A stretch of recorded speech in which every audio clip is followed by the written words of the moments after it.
ஒரு சிறிய அழகிய விண்கலம் விண்வெளியில் சுற்றி வந்தது.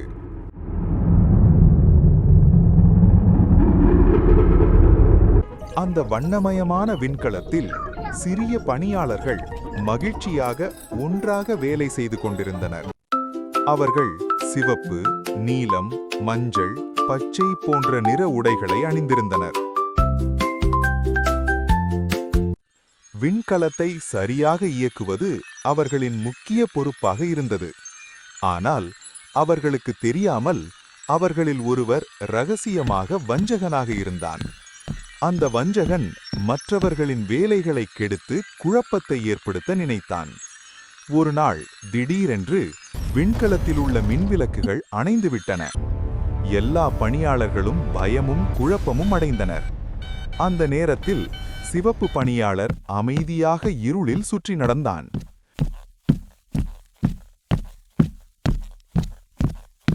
இதை பார்த்த மஞ்சள் பணியாளர் இங்கே ஏதோ சரியில்லை என்று சந்தேகமடைந்தான். அனைவரும் ஒன்றாக சேர்ந்து ஒரு அவசர கூட்டம் நடத்தினர். ஒவ்வொருவரும் தாங்கள் பார்த்ததை பகிர்ந்தனர். அப்போது பச்சை பணியாளர், நான் சிவப்பு சந்தேகமாக சுற்றி வருவதை பார்த்தேன் என்று கூறினான்.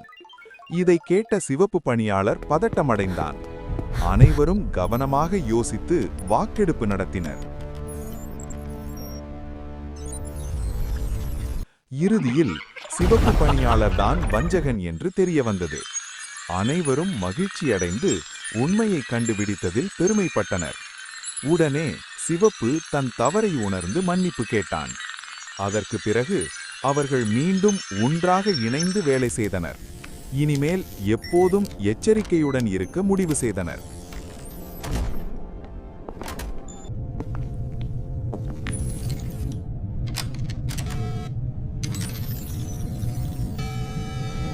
அந்த விண்கலம் அமைதியாகவும் பாதுகாப்பாகவும் விண்வெளியில் தனது பயணத்தை தொடர்ந்தது. இக்கதையின் நீதிமொழி, ஒற்றுமையும் நேர்மையும் இருந்தால் எந்த பிரச்சனையும் எளிதாக தீர்க்கலாம்.